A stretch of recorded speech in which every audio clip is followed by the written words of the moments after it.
I watched my husband humiliate me in front of 200 potential investors, dismissing me as just a housewife who doesn't understand business.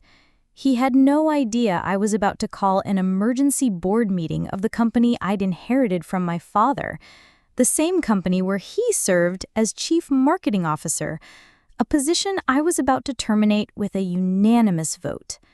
But I'm getting ahead of myself. Let me start from the beginning. From the moment I realized the man I'd married had forgotten exactly who held the real power in our family. Before we continue, I want to take a moment to thank you for joining me on this journey of corporate justice and personal reclamation. If you've ever been underestimated because of your role as a caregiver, this story will resonate deeply with you. Consider subscribing. It's completely free and connects you with others who appreciate these tales of quiet strength and calculated consequences. Now, let's return to the evening that changed everything. The annual Southwest Business Alliance fundraiser was supposed to be a celebration. Our third quarter profits had exceeded projections by 23%, and Mitchell Industries, the manufacturing company my father built from a single factory floor, was being recognized as Regional Employer of the Year. I'd spent weeks preparing for this night, coordinating with our PR team, reviewing talking points with department heads, and ensuring every detail reflected the values my father had instilled in our corporate culture. I stood at the edge of the ballroom in the Marriott downtown, watching Dallas's business elite mingle over cocktails and canopies. My navy Armani suit, the one I'd worn when Forbes interviewed me about sustainable manufacturing practices, felt like armor. I'd learned early that appearance mattered in rooms like this, where deals worth millions could be sealed with a handshake and a smile. The weight of the evening pressed against my shoulders. This wasn't just another corporate function for me. It was validation of everything I'd worked to build since taking over Mitchell Industries 5 years ago. When my father, William Mitchell, had passed away suddenly from a heart attack, I'd inherited not just a company, but a legacy that stretched back 30 decades. At 29, I'd been young to take over a manufacturing empire, but I'd spent my entire childhood learning the business from my father's side. While other kids played with dolls, I was learning about supply chains and profit margins. While they went to summer camp, I spent my breaks working in our factories, learning every aspect of the operation from the ground up. The company had been struggling when I took over. Global competition had eaten into our market share, and several key clients had moved their contracts overseas. But I saw opportunities where others saw obstacles. The growing environmental consciousness among consumers, the reshoring trend as companies sought to reduce supply chain vulnerabilities, the potential for automation to make American manufacturing competitive again. "There's my beautiful wife," came a voice behind me, and I turned to see Ryan approaching with 2 glasses of champagne. My husband of 7 years looked handsome in his tailored tuxedo, every inch the successful executive. At 34, he'd maintained the athletic build from his college football days, and his easy charm had made him popular with investors and clients alike. Ryan had been a catch when we'd met during my MBA program at Wharton. He was 2 years ahead of me, already working for a prestigious consulting firm, and had the kind of confidence that filled a room. When he'd proposed during my final semester, it had felt like the perfect alignment of personal and professional success. "The photographer from Dallas Business Journal wants a picture," he said, handing me a glass. "Something about power couples driving economic growth." I smiled, accepting the champagne. The bubbles tickled my nose as I took a small sip, mindful of maintaining complete clarity for the evening's networking opportunities. "Did you review the talking points about our Q4 expansion plans?" "Relax, sweetheart," Ryan said, straightening his tie. "I've got this. You just focus on looking beautiful beside me." Something in his tone made me pause, a dismissiveness I'd been noticing more frequently over the past months. It was subtle, the way he'd interrupt me during business calls, how he'd speak for me in meetings, The gradual shift from we to I when discussing company achievements. But before I could address it, the photographer approached, directing us into position beside the Mitchell Industries banner. The banner itself was a testament to our growth. 5 years ago, it would have been a simple logo and company name. Now it showcased our certifications: carbon neutral manufacturing, best places to work, innovation in sustainability, and regional employer of the year.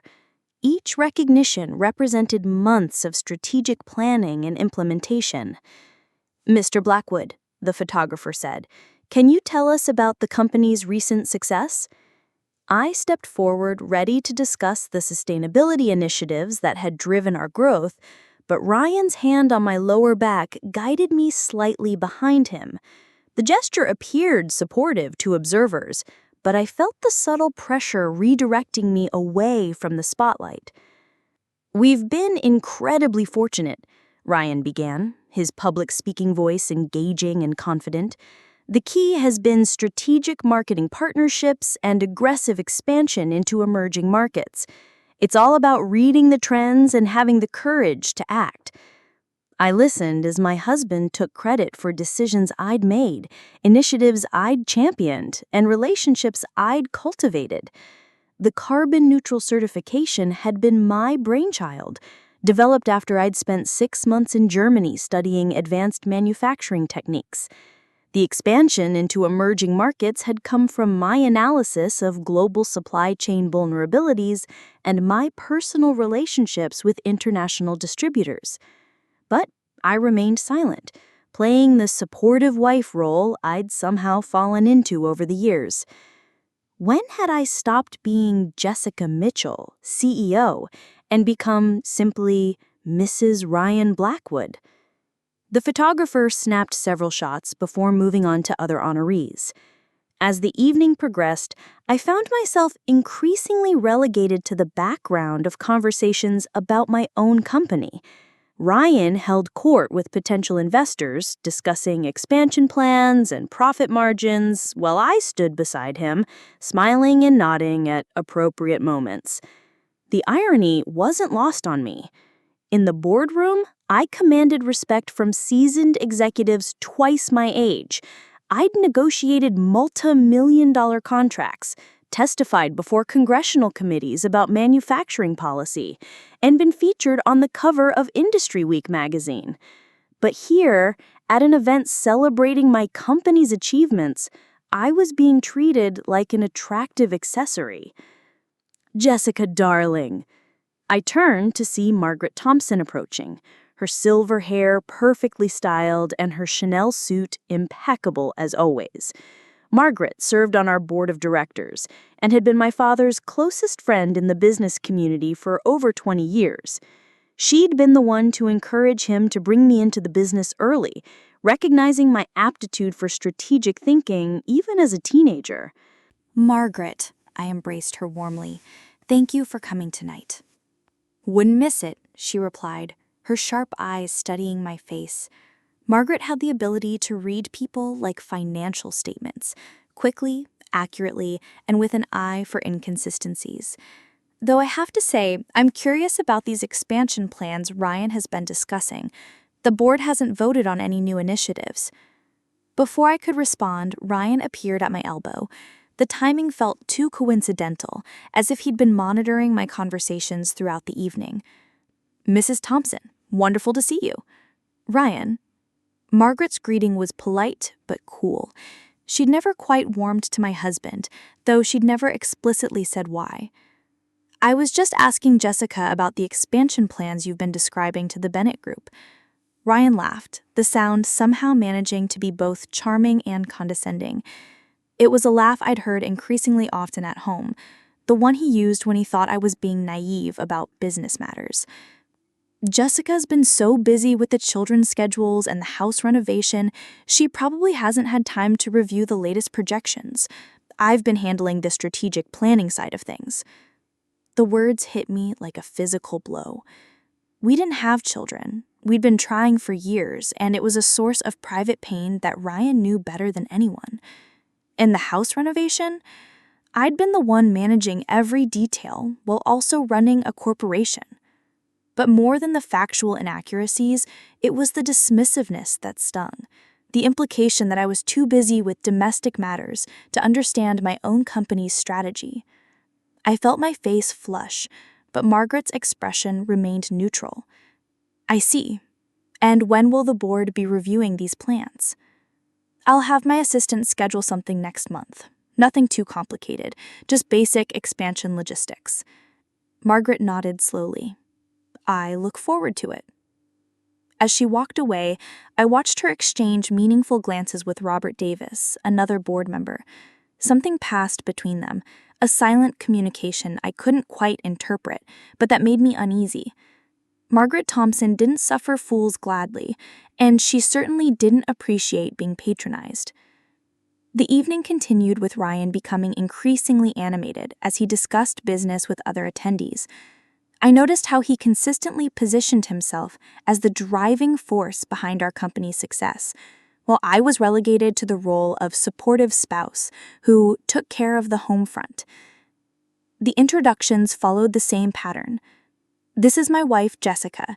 She keeps everything running smoothly at home so I can focus on building the business. The words varied slightly, but the message remained consistent. I was the woman behind the man, the domestic support system that enabled his professional success. The truth was exactly the opposite.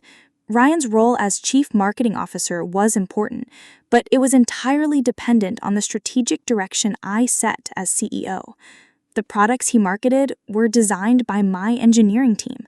The sustainability message he promoted was based on initiatives I developed. The company culture he described had been shaped by policies I'd implemented. But standing in that ballroom, watching my husband accept credit for my life's work, I began to question everything. When had I become so passive? When had I stopped correcting these misrepresentations? When had I allowed myself to be diminished? The breaking point came during the networking hour. I was standing with a group of other business leaders when Thomas Bennett, CEO of Bennett Manufacturing, approached our circle. Bennett Manufacturing was one of the largest industrial suppliers in the Southwest, and a potential partnership with them could open significant opportunities for expansion. Ryan, Thomas said, extending his hand, I've been hoping to catch you. I'm very interested in discussing a potential partnership with Mitchell Industries. Absolutely, Ryan replied, immediately engaging. We're always looking for strategic alliances with companies that share our vision. I felt a familiar frustration building. This was exactly the kind of conversation I should be leading. I knew Bennett Manufacturing's business model intimately. I'd been studying their operations for months, looking for synergies and partnership opportunities. I'd even had preliminary discussions with their procurement team about potential collaboration. The sustainability initiatives you've implemented are impressive, Thomas continued. How did you come up with the carbon-neutral manufacturing process? This was my moment. The carbon-neutral process had been my brainchild, developed after months of research and consultation with environmental engineers. I'd traveled to Germany to study their advanced manufacturing techniques, spent weeks with our engineering team developing implementation plans, and personally presented the initiative to our board. The process had not only reduced our environmental impact, but had also cut operating costs by 15% and opened new market opportunities with environmentally conscious clients. I stepped forward, ready to explain the technical aspects and the environmental impact studies that had guided our decisions. The process had been complex, requiring careful coordination between multiple departments and careful management of the transition to avoid disrupting production. It was exactly the kind of strategic challenge that energized me as a CEO. But Ryan's response stopped me cold. He said, "It's really all about market positioning. Consumers want to feel good about their purchases, so we give them that green angle they're looking for." The reductiveness of his explanation was infuriating. He'd taken a complex strategic initiative that had required months of planning, significant capital investment, and careful implementation, and reduced it to a simple marketing gimmick. Worse, he'd completely ignored the genuine environmental benefits and cost savings that had been the primary drivers of the project. But the technical implementation must have been complex. How did you manage the transition without disrupting production? This was exactly the kind of question I was equipped to answer. The transition had indeed been complex, requiring careful coordination between our engineering team, production managers, and quality control specialists. We'd had to redesign several processes, retrain workers, and implement new monitoring systems. The project had taken 18 months from concept to full implementation. Ryan laughed, and the sound made my stomach tighten. That's the beauty of delegation, Tom. I focus on the big picture strategy while the team handles the details. Jessica here keeps the household running smoothly so I can concentrate on building the business. He gestured toward me with casual dismissal, as if I were a trophy wife whose primary contribution was maintaining domestic order. She's just a housewife, really. Doesn't understand the complexity of business operations, but she's got a great eye for interior design. The words hit me like physical blows. Around us, conversation continued, but I felt as if I were standing in a bubble of shocked silence.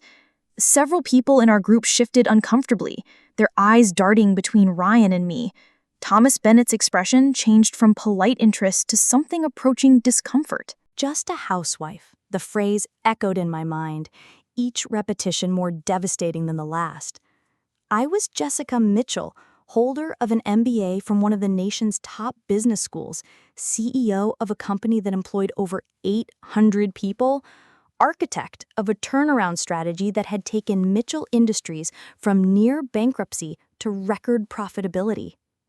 I held patents on 3 manufacturing processes, served on the board of the Manufacturing Excellence Foundation, and had been invited to speak at conferences across the country. But in this moment, in front of potential business partners and industry leaders, my own husband had reduced me to just a housewife who didn't understand business. "I see," Thomas said carefully, his tone suggesting he found Ryan's comments inappropriate. "Well, I'd be interested in hearing more about the technical aspects from your engineering team." "Of course," Ryan replied, oblivious to the tension he'd created. "I'll have my assistant set up a meeting." His assistant. Not our assistant, not the company's assistant, but his assistant. As if he were running an independent operation rather than serving as an executive in my company. As the group dispersed, I remained frozen in place. 7 years of marriage, and this was how my husband saw me?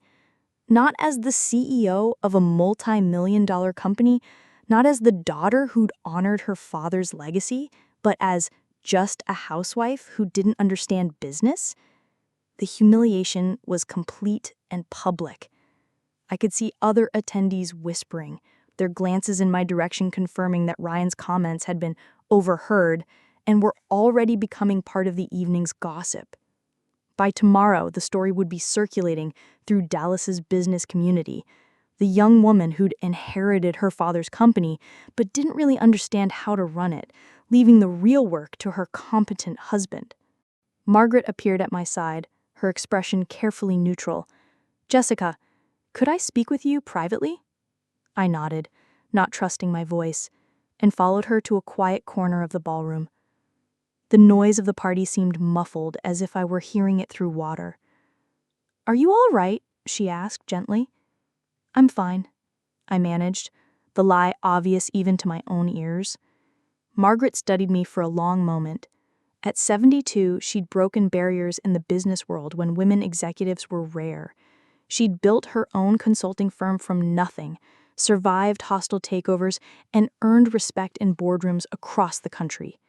She understood better than most what I was experiencing. "Your father would be proud of what you've accomplished with the company," she said quietly. "The sustainability initiatives, the employee development programs, the expansion into international markets. It's all been exceptional leadership." "Thank you," I whispered. "Jessica," Margaret's voice grew serious, "I've served on many boards over the years, and I've learned to recognize when someone is being positioned to take credit for others' work. What I witnessed tonight was unacceptable. I felt tears threatening, but blinked them back. I don't know what to say. You don't need to say anything tonight, but I think you need to consider whether this pattern of behavior is in the best interest of Mitchell Industries. Brand reputation matters, and how leadership conducts themselves in public reflects on the entire company. Her words lingered with me as the evening drew to a close.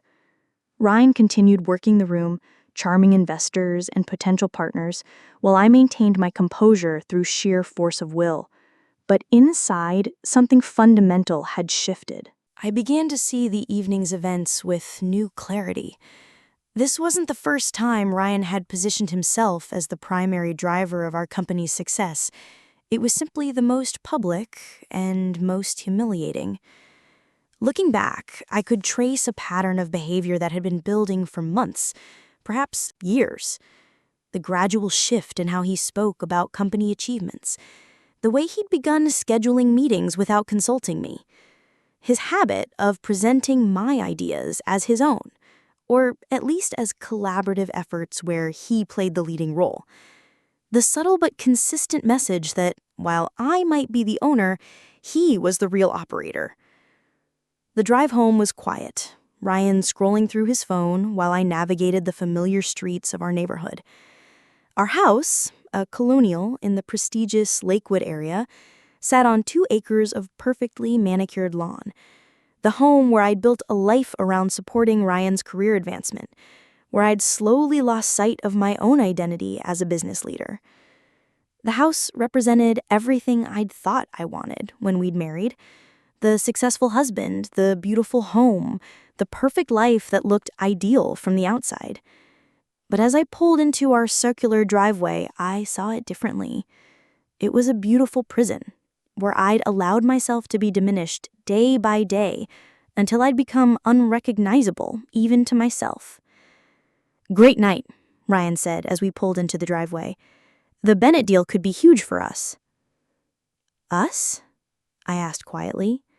"The company, obviously," he replied, still focused on his phone. "Did you see how impressed everyone was with the expansion plans? I think we're really positioning ourselves for the next level." I turned off the engine and sat in the darkness of our garage. The space was immaculate, like everything else in our lives. Organized, efficient, and completely sterile. 2 luxury cars parked in perfect parallel lines, surrounded by expensive storage systems and not a single item out of place. "Ryan, do you remember what you said to Thomas Bennett tonight?" "About the partnership? I thought it went well." "About me. About what I do." He finally looked up from his phone, confusion crossing his face. "What do you mean?" "You called me just a housewife. You said I don't understand business." He laughed, the same dismissive sound that had humiliated me earlier. "Jessica, you're being too sensitive. It's just cocktail party conversation. People understand that we have different roles." "Different roles," I repeated. "Exactly. I handle the business side, you handle the home side. It works for us." I stared at my husband, wondering when he'd forgotten that Mitchell Industries belonged to me. When he'd stopped seeing me as the CEO and started seeing me as an accessory to his own ambitions. The realization hit me with startling clarity. Ryan had never truly seen me as his equal. Even during our courtship, even when I'd been pursuing my MBA and demonstrating my business acumen, he'd viewed me as a potential partner who would enhance his career rather than build her own. "Ryan, do you remember who inherited Mitchell Industries when my father died?" "Of course I remember, but I've been running the day-to-day operations for years. The company's success is really a team effort." "A team effort," I nodded. "And my role in that team is what, exactly?" "You're my wife. You support me, you manage your home, you're there when I need you. It's a partnership." I sat in silence, processing the casual way he'd erased my identity, my contributions, my leadership. In his mind, I'd become nothing more than a supporting character in his success story. The woman who'd inherited a struggling company and transformed it into an industry leader had been reduced to a domestic support system. "I'm going to bed," I said, finally. "Jessica, you're not seriously upset about this, are you?" Ryan asked, finally sensing the gravity of the situation. "It's just business talk. You know how important you are to me." "Do I?" I asked, getting out of the car. That night, I lay awake beside my sleeping husband, staring at the ceiling while my mind raced. The woman he'd described at the fundraiser, the housewife who didn't understand business, bore no resemblance to the person I actually was. I was Jessica Mitchell, daughter of William Mitchell, CEO of Mitchell Industries. I held an MBA from Wharton, had increased company profits by 340% over the past 5 years, and employed over 800 people across 3 states. I'd pioneered sustainable manufacturing practices that had won national recognition, negotiated international contracts worth millions, and built a reputation as an ethical leader in a competitive industry. But somehow, somewhere along the way, I'd allowed myself to be diminished. I'd prioritized Ryan's comfort over my own authority, his public image over my own accomplishments. I'd been so focused on being a supportive wife that I'd forgotten to be a strong CEO. The pattern was clear once I started looking for it. At home, Ryan made decisions about our social calendar without consulting me. He chose restaurants, planned vacations, and made purchases as if my preferences were secondary considerations. In public, he spoke for both of us, introducing me as his wife rather than by my professional accomplishments. Even at work, the dynamic had subtly shifted. Ryan had begun scheduling meetings with department heads without including me. He'd started representing the company at industry events where I should have been the primary spokesperson. He'd gradually positioned himself as the public face of Mitchell Industries, while I'd retreated into the background. How had this happened? When had I become so passive in my own life? As dawn broke over our bedroom, I made a decision that would change everything. I would no longer be just a housewife. I would reclaim my position, my company, and my self-respect. And I would start with an emergency board meeting. The next morning, I woke before my alarm and dressed with unusual care. I selected a charcoal gray power suit, one of the few in my closet that Ryan hadn't influenced me to buy, and paired it with the pearl necklace my father had given me when I graduated from business school. The necklace had been my grandmother's, passed down through 3 generations of strong women. My father had given it to me with a simple message: never forget who you are or where you come from. I'd worn it on every important day of my career. My first board meeting, my first major client presentation, the day I'd announced the carbon neutral initiative. Standing in my walk-in closet, I caught sight of myself in the full-length mirror. The woman looking back at me bore little resemblance to the diminished wife from the night before. She looked like a CEO. The transformation was more than cosmetic. I felt different, more centered, more connected to the person I'd been before marriage had complicated my identity. This was Jessica Mitchell, the woman who saved her father's company and built it into something he'd never imagined possible. Ryan was already in the kitchen when I came downstairs, coffee in hand as he reviewed emails on his tablet. He was dressed in one of his expensive suits, every detail perfect as always. But for the first time, I saw his meticulous appearance differently. It wasn't confidence, it was armor, carefully constructed to project an image of success that wasn't entirely his own. "Morning, sweetheart," he said without looking up. "I'm going to be late tonight. Dinner with the Bennett team to discuss the partnership parameters." "Actually," I said, pouring myself coffee from the expensive machine Ryan had insisted we needed, "I'll be handling the Bennett discussions from now on." "What?" He looked up, confusion evident. "Jessica, you don't need to worry about that. I've got it under control." "I'm sure you do," I replied calmly. "But as CEO of Mitchell Industries, I prefer to handle major partnership negotiations personally." Ryan laughed, but there was uncertainty in it now. "CEO? Jessica, you're technically the owner, but I'm the one who..." "Who what?" I interrupted. my voice remaining steady despite the anger building in my chest. Who actually runs the company? Well, yes. I mean, you inherited it, but I'm the one with the operational experience. I'm the one who's been building the relationships, making the deals, using my company, my resources, my employees. Tell me, Ryan, what position do you officially hold at Mitchell Industries? He paused, clearly uncomfortable with the question. We both knew the answer, but saying it out loud would force him to confront the reality of our professional relationship. I'm Chief Marketing Officer. Appointed by whom? The board, obviously, but the board that reports to me. The board that serves at my discretion as the majority shareholder and CEO. Ryan set down his coffee, his expression shifting from confusion to something harder. I could see him processing the conversation, trying to understand why I was challenging the comfortable dynamic we'd established. Jessica, what's this about? You're acting strange. I'm acting like the CEO of a major corporation. Perhaps that seems strange because you've forgotten that's what I am. Look, Ryan said, his tone becoming patronizing.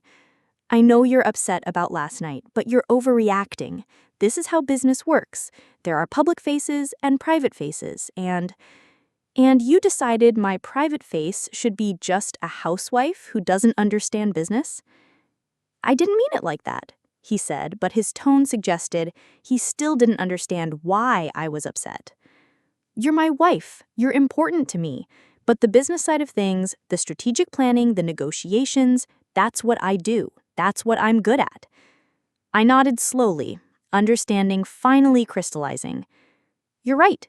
You are good at those things. But they're not your things to do. What's that supposed to mean? I'm calling an emergency board meeting, I said, walking toward the door. We need to discuss some structural changes at Mitchell Industries. Jessica, wait, he called, but I was already walking to my car. The morning air was crisp, carrying the scent of fall leaves and the promise of change. As I drove toward the office, I felt a sense of anticipation I hadn't experienced in months. For too long, I'd allowed myself to be reactive, responding to Ryan's initiatives rather than setting my own agenda. Today, that would change. I drove to the Mitchell Industries headquarters, a modern glass building on the outskirts of downtown Dallas that housed our corporate offices and main manufacturing facility. The building represented everything my father had worked for, everything I'd inherited, and everything I'd been allowing Ryan to co-opt. The building itself told the story of our growth. When my father had started the company, it had been housed in a single factory building with a small office attachment. Over the years, he'd expanded the facility, added new production lines, and eventually built the corporate headquarters that now served as the nerve center of our operations. When I'd taken over, I'd made additional changes. The lobby now featured displays showcasing our sustainability initiatives and community involvement. The executive floor had been redesigned to promote collaboration and transparency. These weren't just aesthetic choices. They reflected the values-driven leadership approach I'd implemented throughout the company. My assistant, Sarah, was already at her desk when I arrived, despite the early hour. Sarah had been with the company for 12 years, starting as a receptionist and working her way up to executive assistant. She understood the company's operations better than most executives and had been instrumental in implementing many of my strategic initiatives. "Good morning, Miss Mitchell," she said, looking up from her computer. "Your 9 o'clock with the sustainability consultants is confirmed, and the quarterly reports are ready for your review." "Thank you, Sarah," I replied, then paused. "Could you please call an emergency board meeting for this afternoon, 2 o'clock? "Of course," Sarah said, reaching for her phone. "What should I tell them it's regarding?" "Personnel matters.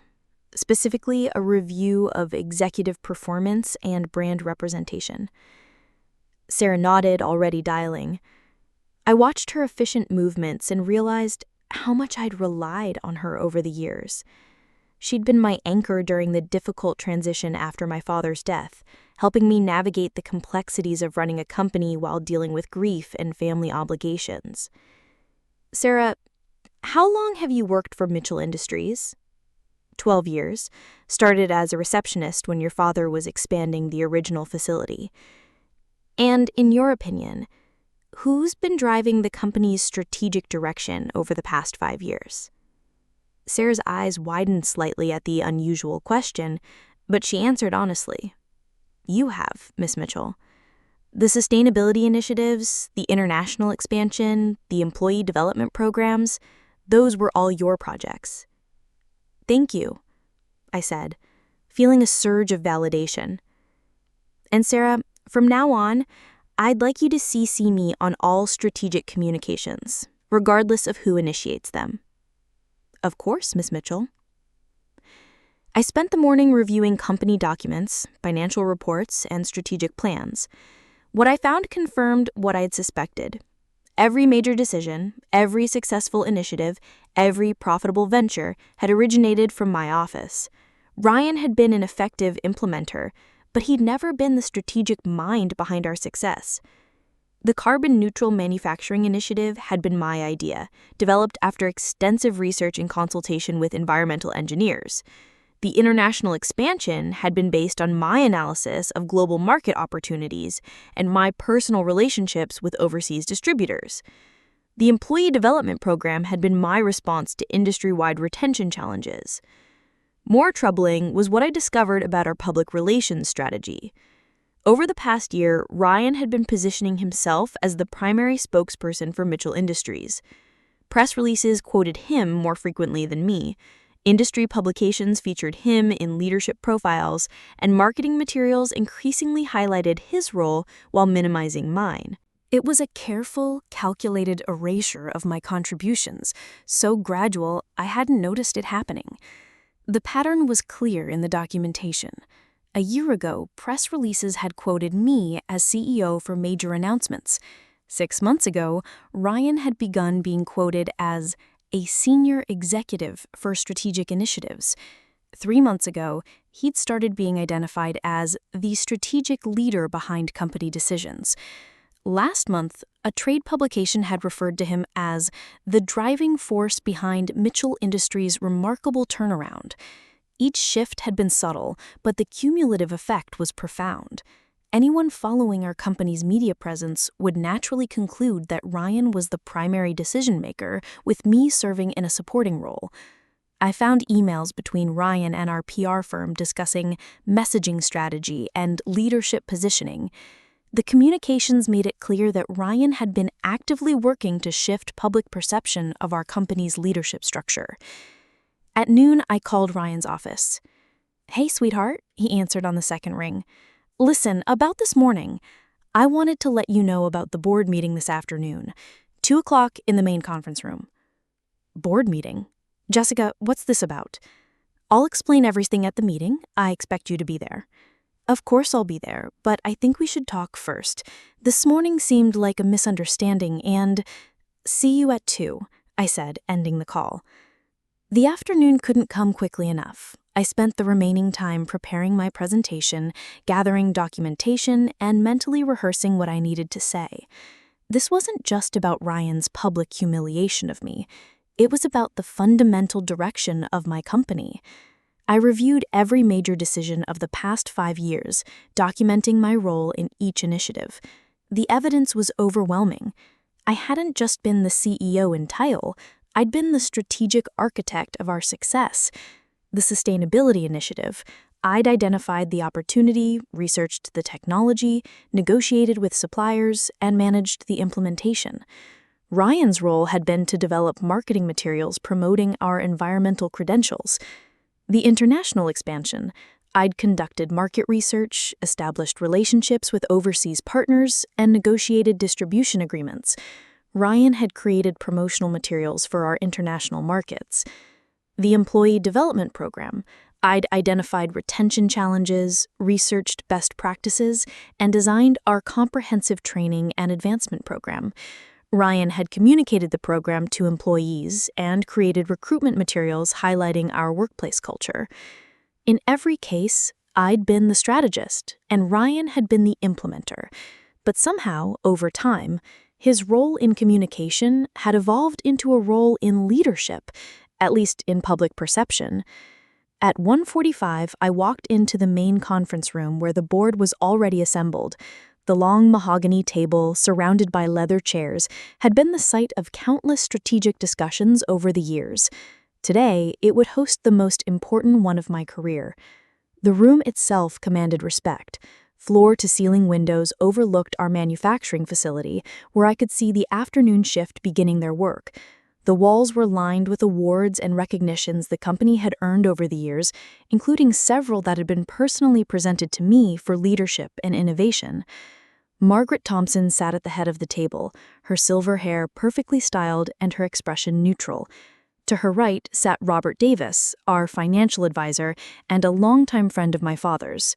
Robert had been instrumental in helping me navigate the financial complexities of taking over the company after my father's death. Across from him was David Palmer, a retired manufacturing executive who joined our board 3 years ago. David brought decades of operational experience and had been particularly helpful in developing our production efficiency initiatives. Dr. Linda Foster, who represented our employee interests, sat beside James Mitchell, our legal counsel. Linda had a PhD in organizational psychology and had helped us develop policies that had dramatically improved employee satisfaction and retention. Ryan entered at exactly 2 o'clock, his confidence intact despite the morning's tension. He took his usual seat at the table, the one across from mine. I noticed he'd brought a leather portfolio, as if he were prepared to make his own presentation. "Thank you all for coming on short notice," I began, standing at the head of the table. "I've called this emergency meeting to address some concerns about executive performance and brand representation." The board members exchanged glances but remained silent. I could see curiosity in their expressions, mixed with concern about what might be serious enough to warrant an emergency meeting. "Last night at the Southwest Business Alliance fundraiser," I continued, "I witnessed something that made me question whether our current leadership structure is serving the best interests of Mitchell Industries." Ryan shifted in his chair, clearly uncomfortable with the direction of the conversation. I could see him calculating, trying to determine how much I might reveal and how he should respond. "Specifically," I continued, "I want to discuss comments made by our chief marketing officer that characterized me as just a housewife who doesn't understand business operations." The silence in the room was deafening. Margaret's eyebrows rose slightly, while Robert's face darkened with obvious disapproval. David Palmer leaned back in his chair, his expression shifting from curiosity to concern. "Jessica," Ryan interjected, his voice carrying a forced lightness, "I think you're taking that comment out of context. It was casual conversation at a networking event." "Were the following statements also taken out of context?" I interrupted, pulling out my prepared notes. Quote, "I focus on the big picture strategy while the team handles the details." Quote, "She's just a housewife, really, doesn't understand the complexity of business operations." Quote, "Jessica keeps the household running smoothly so I can concentrate on building the business." Each quotation landed with visible impact around the table. Dr. Foster's expression had shifted from neutral to clearly disturbed, while James Mitchell was taking careful notes. These statements were made to Thomas Bennett of Bennett Manufacturing in front of approximately 12 other business leaders, including potential investors and partners. Margaret Thompson's voice cut through the tension. "Ryan, are these accurate quotations?" Ryan's composure was beginning to crack. "Look, it was a social setting. People understand that different team members have different public roles." "Different team members," I repeated. "Ryan, could you please clarify for the board what your official position is at Mitchell Industries?" The question hung in the air. Around the table, board members waited for his response, their expressions ranging from concerned to openly skeptical. "I'm Chief Marketing Officer," Ryan said finally, his voice losing some of his earlier confidence. Appointed by this board reporting to me as CEO, and yet you've been representing yourself as the strategic leader of this company. I walked to the presentation screen at the front of the room and activated the display. I'd spent the morning preparing a comprehensive analysis of our public relations materials, and now the evidence was laid out in stark detail. Over the past 12 months, I said, pointing to the first slide, there's been a systematic shift in how Mitchell Industries' leadership has been portrayed in public communications. The slides showed the progression. Press releases, industry articles, conference presentations, and marketing materials that increasingly positioned Ryan as the primary decision-maker while minimizing my role.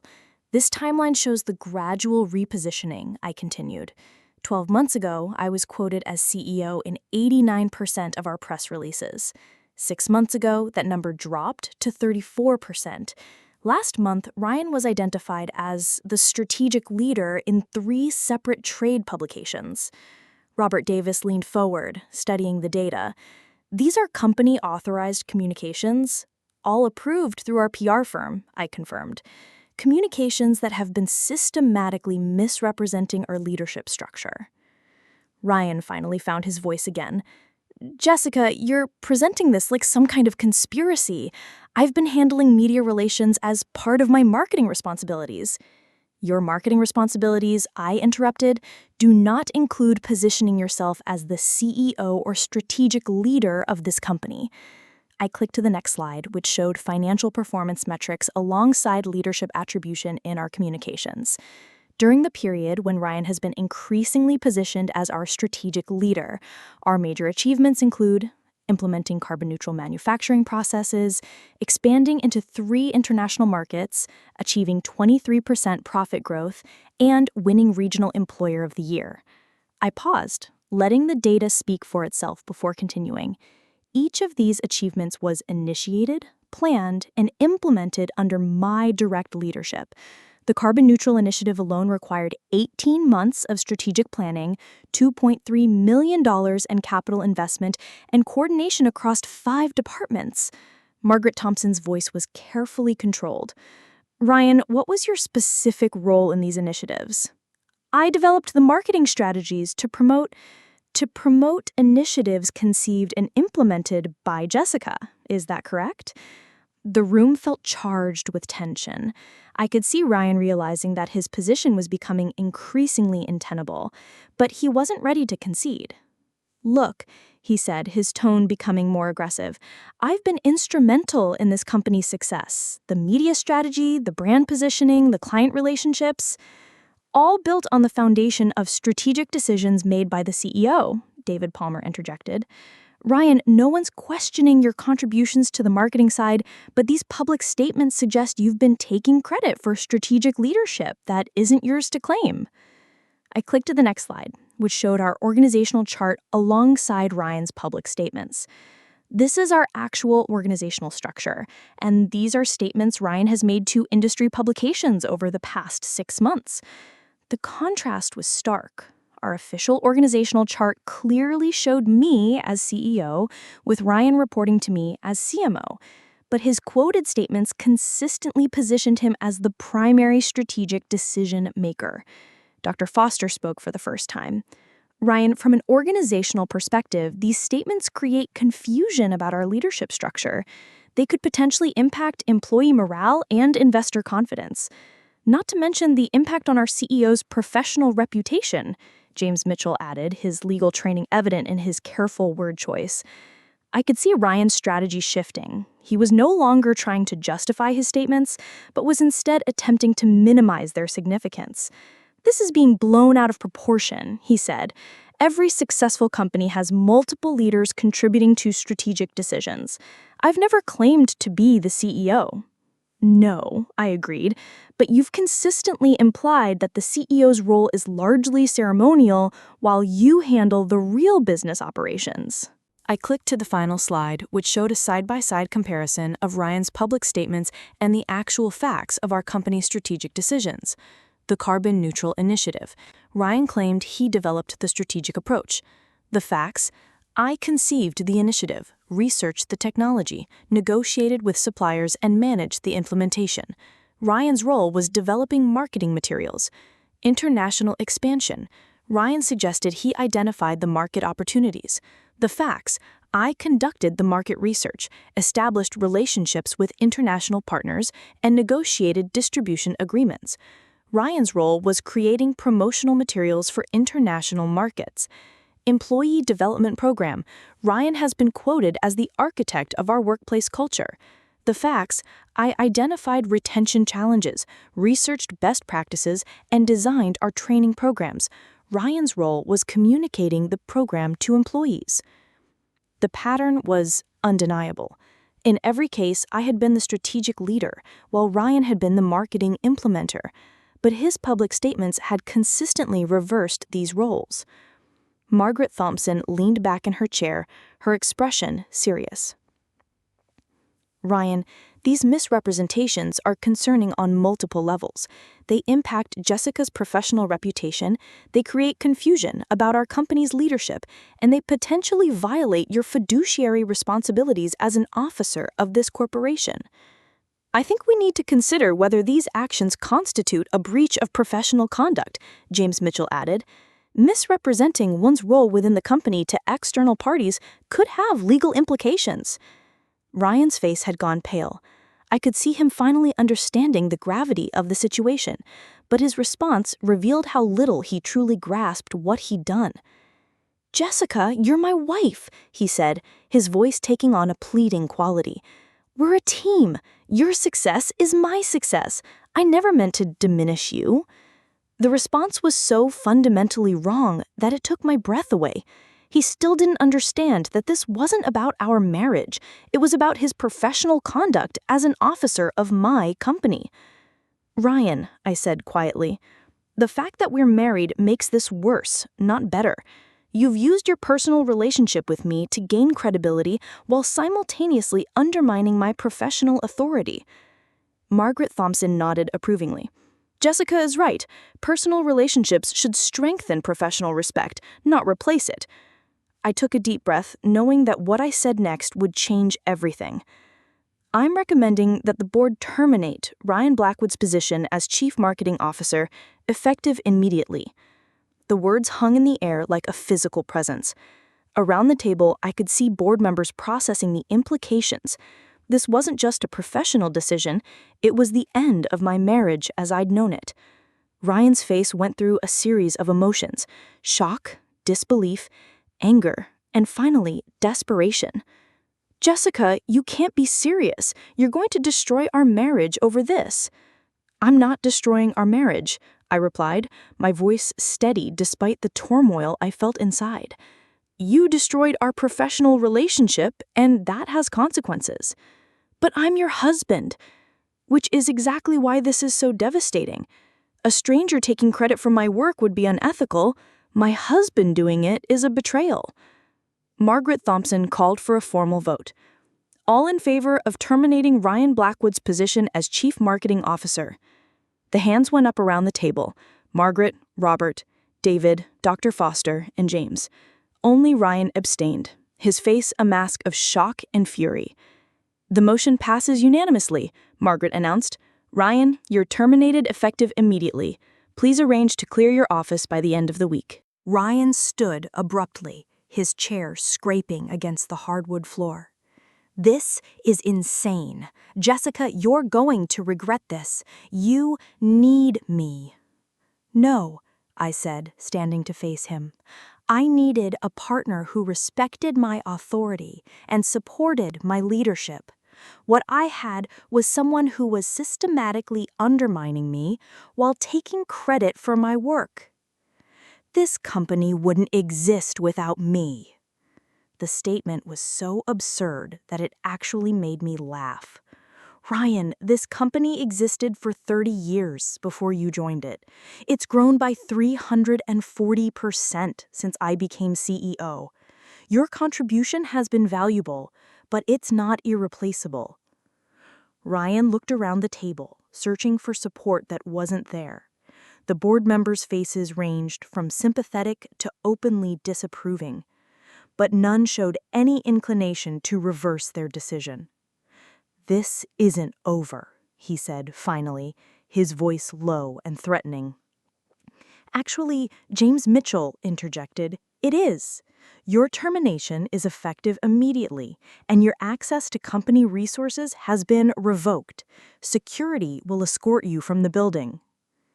As if summoned by his words, 2 security guards appeared at the conference room door. I'd arranged for them to be available, knowing this conversation might not end amicably. Ryan stared at me for a long moment, his expression a mixture of betrayal and rage. 7 years of marriage, and this is how you treat me? 7 years of marriage, and you never once saw me as your equal.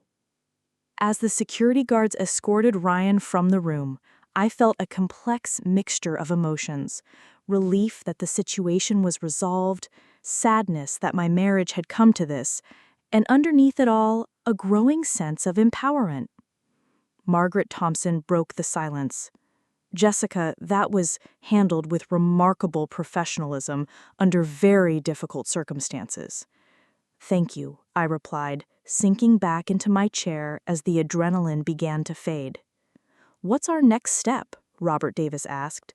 "We'll need to address the marketing department, handle any external communications, and manage the transition." I nodded, already thinking ahead. "I'll meet with the marketing team this afternoon to explain the situation and assure them about job security. Sarah can draft a press release announcing Ryan's departure, something professional and brief." "What about the Bennett partnership?" David Palmer asked. "Ryan had been the primary contact there." "I'll call Thomas Bennett personally. Given what he witnessed last night, I think he'll understand the change in personnel." Dr. Foster leaned forward. "Jessica, how are you feeling about all this? It's been a significant emotional and professional challenge."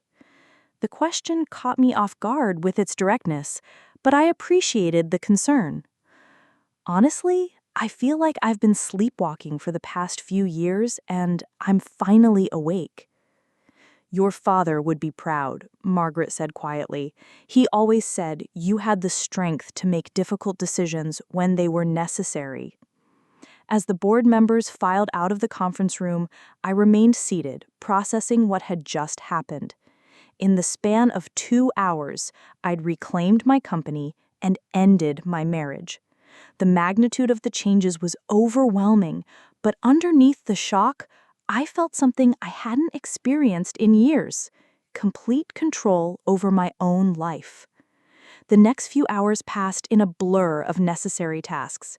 I met with the marketing department to explain Ryan's departure, emphasizing that his termination was related to professional conduct rather than performance issues. The team took the news with professional composure, though I could see questions in their eyes that would need to be addressed over time. Sarah had drafted a brief press release announcing Ryan's departure to pursue other opportunities. It was professionally worded and revealed nothing about the circumstances, protecting both the company's reputation and Ryan's future prospects. My call to Thomas Bennett was surprisingly straightforward. After a brief explanation that Ryan was no longer with the company, Thomas expressed understanding and enthusiasm about working directly with me on the partnership discussions. "To be honest, Jessica," he said, "I was hoping to work with you directly anyway. After our conversation last night, it was clear you're the real strategic mind behind Mitchell Industries." By 6 o'clock, the immediate crisis management was complete. The building had emptied of its usual bustling activity, leaving me alone in my office with the weight of the day's decisions settling around me. I sat behind the mahogany desk my father had used for 20 years, looking out at the manufacturing floor where the night shift was beginning their work. These were my employees now, truly mine in a way they hadn't been when Ryan was positioning himself as their real leader. My phone buzzed with a text message from Ryan. "We need to talk. This affects more than just the company." He was right, of course. We had a house together, joint financial accounts, shared assets accumulated over 7 years of marriage. The personal dissolution would be as complex as the professional one had been swift. But as I sat in my father's chair, wearing my grandmother's pearls, I felt a sense of rightness that had been missing for years. I was Jessica Mitchell again, not just Mrs. Ryan Blackwood. I was the CEO of Mitchell Industries, not just the wife of the chief marketing officer. The intercom buzzed, and Sarah's voice came through clearly. "Miss Mitchell, I'm heading home unless you need anything else."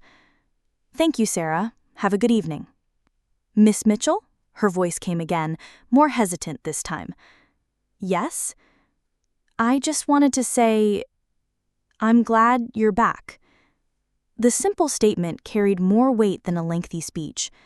Sarah had watched me gradually diminish myself over the years, had seen me become less decisive, less confident, less present in my own company. Her words confirmed what I'd suspected. I hadn't been the only one who noticed the change. As I prepared to leave the office, I took one last look around the space. Tomorrow would bring new challenges, managing the company without Ryan, navigating the divorce proceedings, rebuilding my public reputation as the unquestioned leader of Mitchell Industries. But tonight, for the first time in years, I felt like myself again. The legal proceedings moved faster than I had expected. Ryan's position within the company had been documented extensively, making it difficult for him to claim a larger role in our assets than he'd actually earned. The house, bought primarily with company dividends, remained mine. The shared accounts were divided based on documented contributions. More importantly, Mitchell Industries thrived under my unambiguous leadership. Without the confusion of dual authority, our strategic initiatives moved forward with unprecedented efficiency. The Bennett partnership had proven even more valuable than anticipated, opening opportunities across multiple markets. I'd hired a new chief marketing officer, Maria Santos, a brilliant strategist who'd previously worked with Fortune 500 companies. Maria understood that her role was to implement marketing strategies for initiatives conceived at the CEO level, and she excelled within those boundaries. The industry recognition that had eluded me during my marriage began flowing freely. 3 professional magazines featured me in leadership profiles. I was invited to speak at 2 major conferences, and the Manufacturing Excellence Foundation asked me to join their board of directors. But the most satisfying moment came at this year's Southwest Business Alliance fundraiser. I attended alone, confident in my navy Armani suit and my grandmother's pearls. When Thomas Bennett introduced me to a group of potential investors, his words were exactly what they should have been. "I'd like you to meet Jessica Mitchell, CEO of Mitchell Industries. She's the strategic mind behind one of the most innovative manufacturing companies in the Southwest." No qualifications, no diminishing language, no references to domestic responsibilities, just the professional recognition I'd earned and deserved. As I drove home that evening, to a house I'd redecorated to reflect my own taste rather than compromise, I reflected on the journey that had brought me here.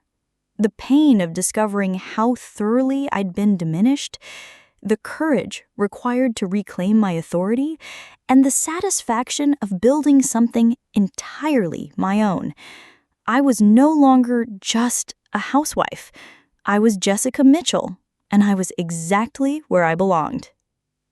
Thank you for joining me on this journey of reclaiming professional identity and personal power.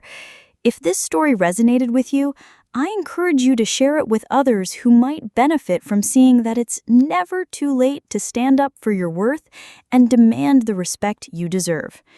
Remember, you are not defined by others' perceptions of your role. You are defined by your actions, your decisions, and your unwillingness to accept anything less than the respect you've earned. The boardroom is waiting for leaders who know their worth. Make sure you're one of them.